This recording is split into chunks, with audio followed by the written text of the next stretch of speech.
এই দেখেন টাকা কিভাবে জমাইবেন। কালকে রাত্রে ভিজাইছে, আজকে দুপুরে সে পান্তা ভাত খাচ্ছে, বুঝছেন? পান্তা ভাত খাচ্ছে।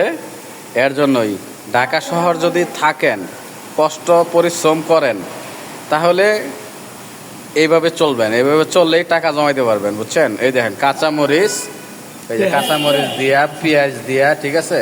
এই যে আবার এই দেখেন মাটির হাঁড়ি।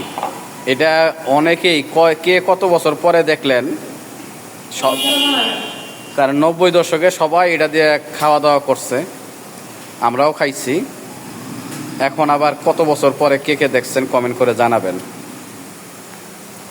আর এই লোকটাকে চিনে রাখেন, যদি কেউ সাহায্য করতে চান তাহলে তাকে নক দিবেন কমেন্টে। সে খুব পরিস্থিতি, মানে তার একদম অবস্থা খুবই ভয়াবহ। মানে ওই যে বন্যার পানির ডুবে যাওয়ার পরে যে মানুষ যে দুর্গতি হয়, তার মনে হয় এরকমই হয়েছে। আর টাকা কিভাবে জমাবেন তার কাছে পরামর্শ নেবেন, সে পরামর্শ দিবে। এই দেখেন